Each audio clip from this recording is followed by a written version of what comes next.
3.6, Coriolis Effect. First of all, who knows about the Coriolis Effect? Does anybody remember? Probably got it in middle school, or should have. No? No? Okay. Toilet. What in the... Yeah, toilet. There's a toilet on the screen, look. So, there is an urban myth, it's incorrect, that toilets in the northern hemisphere will actually flush and rotate. The water will rotate in one direction, and in the southern hemisphere, the toilets will rotate in the opposite direction. And that, according to the myth, is due to the Coriolis effect. The rotation of the Earth causes that to happen. It's not true, but it's a myth that a lot of people, for whatever reason, believe. They hear it, and then they repeat it, and you know, it's passed along. People think it's true. It's actually much more sinister than that.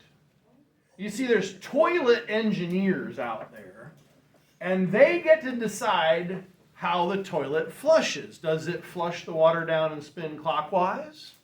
Or counter? That's it, guys. It's just the engineers.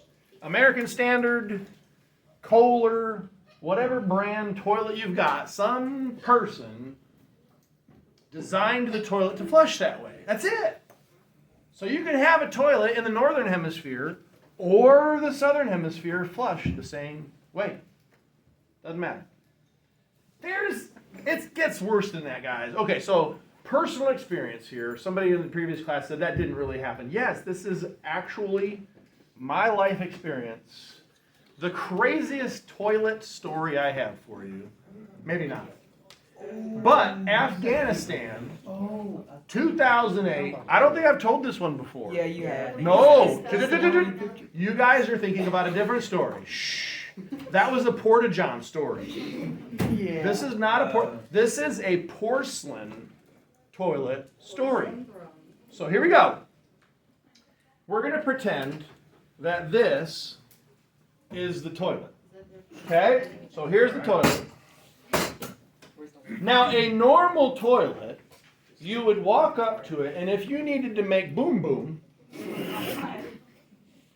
you would walk up, you'd turn around, and you would sit, and you would vacate the bowels, and it would go splash. It would splash down because there's water in the toilet more in the back, yes?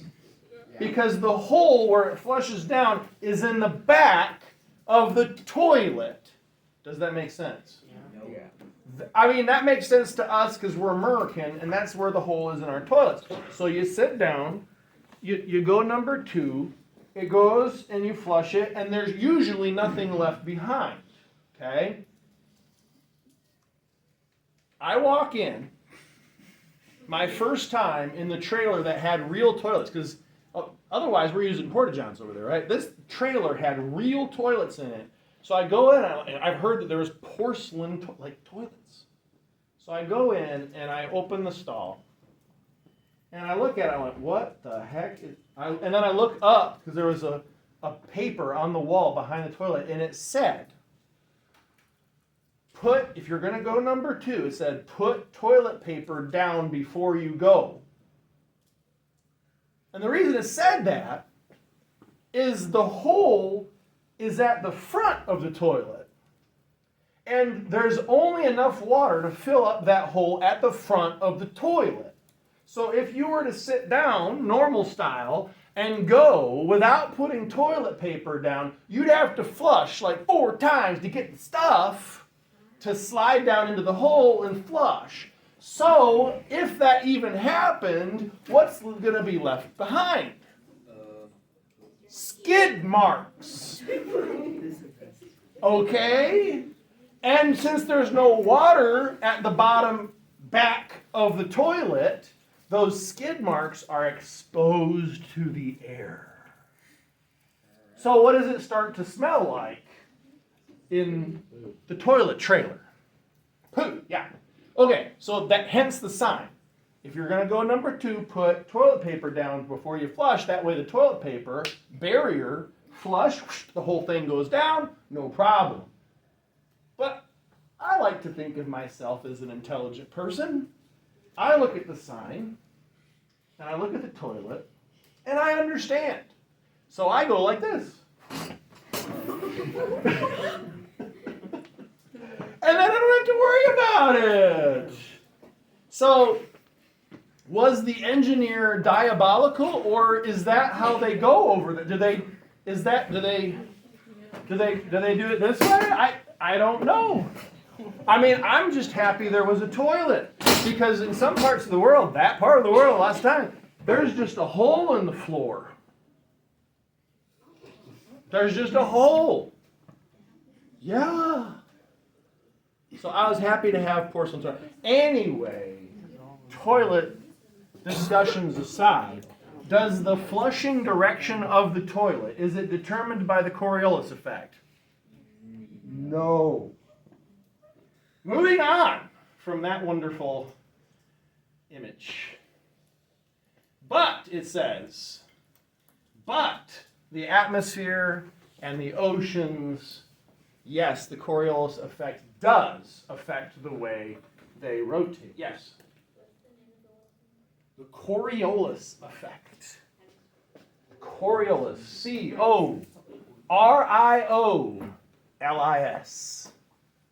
Effect. Okay. Continuing. It says the Coriolis effect is not a force. You will sometimes hear people talk about it as a force. However, a force is either a push or a pull. The Coriolis effect does not force anything to happen. It is not a push. It is not a pull. It is an effect of the rotation. It is a consequence of the rotation of the Earth. So what does that really mean for us? It affects how the winds and the ocean currents behave. You can demonstrate it, though, in other ways. So has anybody ever been driving along in a vehicle, and let's say you're in the back row, preferably a long vehicle, like a third row, or maybe in a bus. Has anybody ever been driving in a long vehicle, they're sitting in the back, and they throw like a paper wad or a pencil or a hand grenade or something at somebody in the front of the vehicle? Kidding. Anybody ever throw something at somebody in the front? A couple of you? Okay, has anybody ever thrown something in a moving vehicle that is in a turn? Yes? What happens to the thing you threw? It what? It goes the other way. It appears to go the other way. Check it out. Yes, it goes straight. Guys, Newton's first law. If you throw something in a straight line, is it going to continue to travel in that straight line? Yeah. Unless acted upon by a force. Coriolis effect is not a force.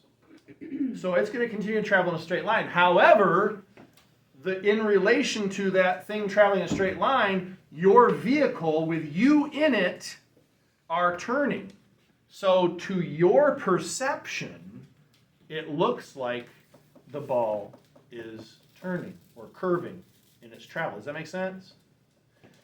Another example that has a whole paragraph right here about it. You guys can read all about it. I'll just tell you the story and have you do some research.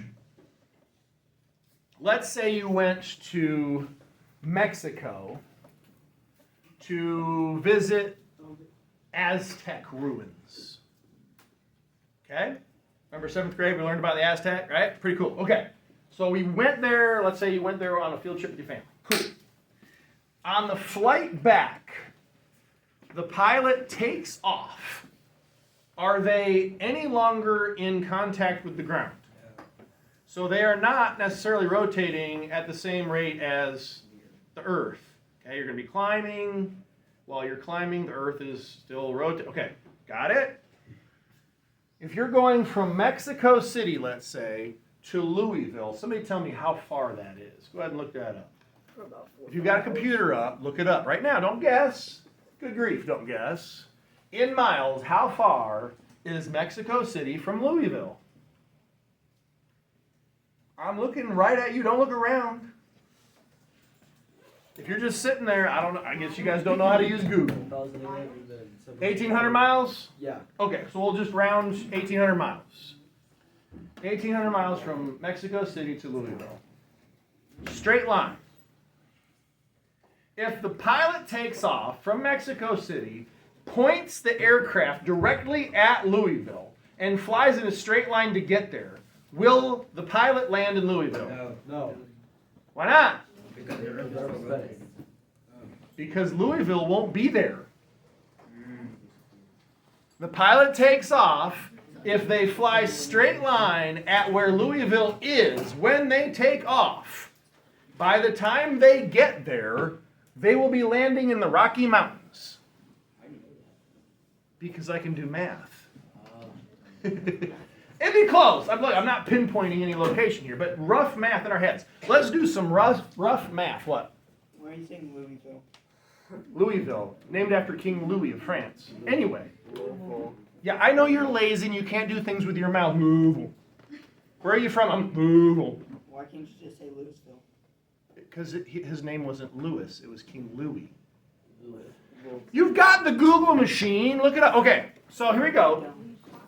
I know I'm not from around here, so I pronounce it Louisville. Like everybody else from anywhere else in the world. You locals, Louisville. Louisville? Nobody calls it. St. Louis. Hold on. St. Louis was named after someone named Louis. What's up?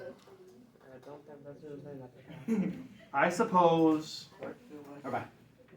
To the office to go. I don't think I've ever heard anyone use your name like that. Okay. Guys, here is Mexico City. Here is Louisville. Okay? How fast does the Earth rotate on its axis? 24 hours. No. I'm asking for the speed. Okay, one revolution, 24 hours. I got it. Or one, not revolution, one Rotation. One rotation. Thank you. Guys, I'm talking about in miles per hour. If you are standing in Louisville, or here, we're close enough, right? If you're standing on the ground, are we moving right now? Yeah. In relation to the axis about which the planet spins or rotates, we are moving. Are we moving slower or faster than anybody near the equator? Slower. Folks at the equator, they have to go a greater distance in the same amount of time, yes? Guys, what's the circumference of the Earth in miles? It's like 5,000. 600. Why are you guessing? You have no clue. No, I've. Look it up. It's like 50. No, you have no clue. Look it up. Circumference of planet Earth at the equator. 24,902. Cool. I was close. Normally you would round up and say 25,000 miles, but for math's sake, I'm going to round down to make it easy. 24,000 miles around at the equator. Got it? Check this out. How many hours in the day? Speed is distance divided by time, so 1,000 miles per hour. So if you live along the equator, you are flinging around at 1,000 miles an hour. Okay, cool. So the plane takes off. It already has forward momentum toward the east of 1,000 miles an hour. But as soon as it's up, right, it's now independent, but it still has that forward motion. They've got to take all this into account. How fast is Louisville going? Well, let's see. Equator, 1,000 miles an hour. North Pole, how fast? 0. 0, because it's just Sitting still. It's just doing this, right? If you're at the North Pole, you're just rotating. You're just spinning in place. You're not going anywhere. No speed. Louisville it's not exact. I get it. But it's close to halfway between. What's halfway between 1,000 miles an hour and 0? 500 miles an hour. So, okay, let's just make up a number because I don't know exactly how fast your airliner is going to travel. But if it's doing 600-700 miles an hour, it's probably going to take about 3 hours, maybe 3.5 hours, depending on to get there. How far will Louisville travel in 3 hours? 1,500. You got 3 hours times 500 miles an hour, 1,500 miles it will have moved. Okay, look at the back wall. Hey, camera. No, she's not. Okay, so if we find Mexico City, can everybody see this? Mm-hmm. Here's Mexico City. Here is Louisville right there. Okay? Well, if you take off from Mexico City and fly straight toward Louisville, 1,500 miles would get you back here.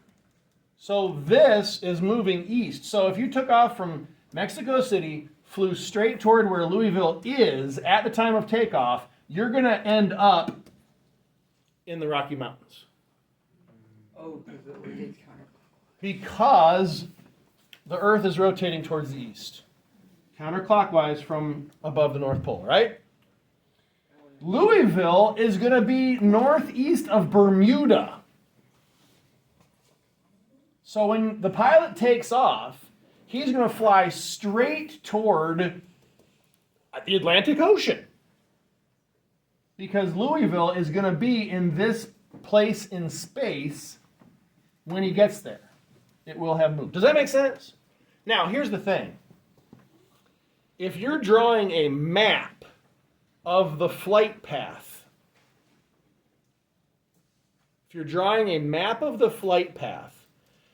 can you have, if you're a fixed map showing the planet or the area that you're flying in, is that map going to show in real time the whole flight? No, it's going to be a fixed map, right?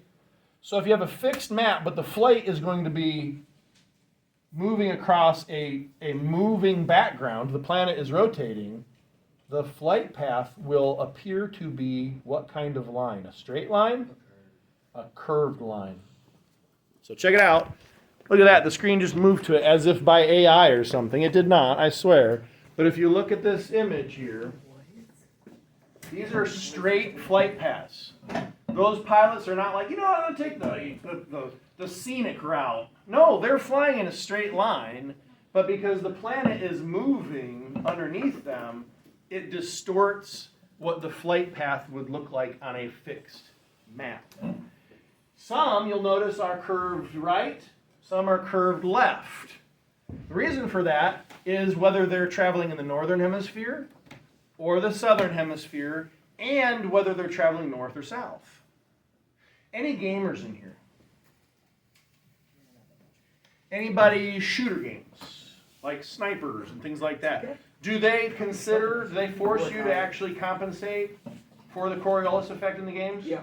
Do they really? Yep. That's accurate, right? If you are firing far enough away and you have a north-south shot, even if it's at an angle, right? Even if you're shooting northeast, you're still shooting north, right? As long as there's a north-south component to the travel of the round, there's going to be an effect from the Coriolis effect. Does that make sense? So if you are here in Kentucky, if a sniper is firing far enough, maybe a mile shot, right? So the further you're going and the slower the object is that's traveling, the greater the Coriolis effect will make you miss, right? So the faster the round, the less effect the Coriolis effect will have on the accuracy of your shot. You've got to compensate for that. Okay, I won't get into that. Neither here nor there. But. Okay. Did we look at the weather map yet? No.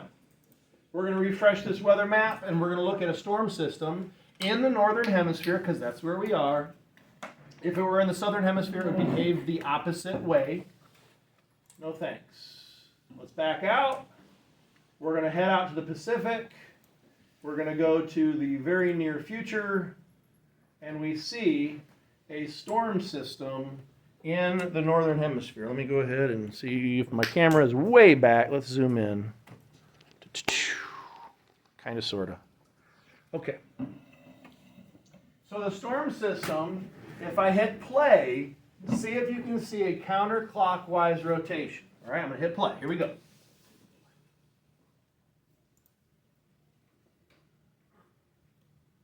Do you notice a counterclockwise rotation? Yes, no, maybe. Absolutely. Okay, so what we have is a low pressure center, a low pressure system in the Pacific. It's pulling air in because it's low pressure. It's like a vacuum, right? So high pressure around it, low pressure in the center, it's going to be pulling air in. If it's pulling air in from the south, that air is going to be diverted or deflected by the Coriolis effect toward the east. Okay? From the north being pulled in, it's going to be deflected toward the west. So you get this rotation. Another way to think of it that I really like is think about the speed differential in the movement of the planet at the equator, 1,000 miles an hour, versus air just halfway to the pole is going half as fast, 500 miles. That's a 500 mile per hour difference in speed. Okay? I know that the air above the planet isn't physically like firmly attached to the Earth, but it does generally, the closer you are to the surface, the air moves with the surface. Is that true? Does that make sense? If it weren't the case, and we went outside, if there was no connection between the air and the Earth itself, we went outside, we'd be experiencing 500 mile per hour winds, yes? But we don't because there is a connection, pressure, molecular pressure with the Earth. Most of the air near the surface moves with the surface. Okay? But if we've got that storm out here in the North Pacific,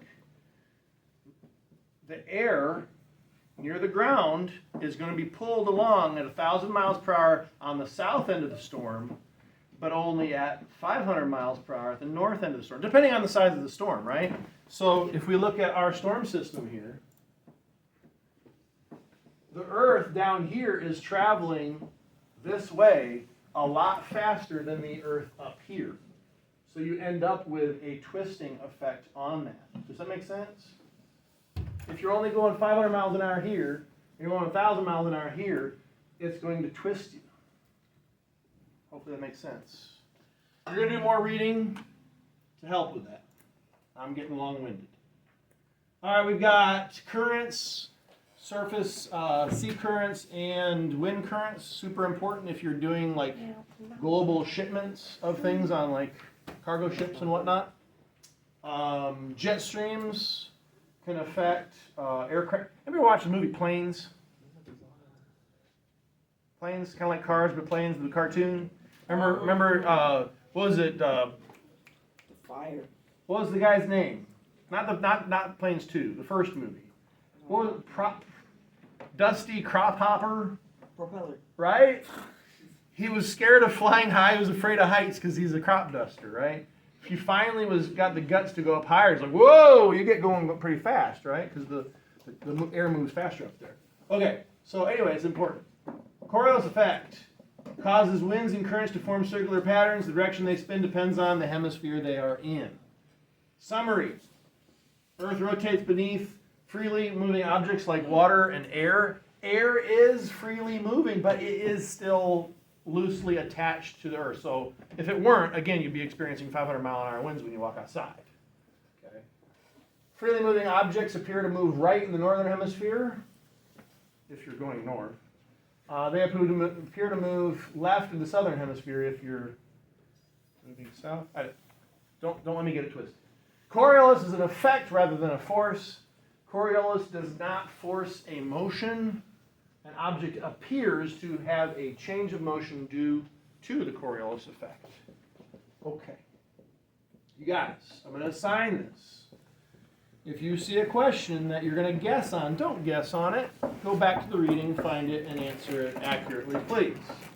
Notice I'm going to click that button to assign it. I'm not going to click the button that would show you the correct answer after you answer it wrong. So you need to look it up, okay? I'm going to make it due on the 16th. That's 2 days from now, but most of you should finish it today, probably in class. There you go. Any comments, questions, or concerns? Awesome. Get to work.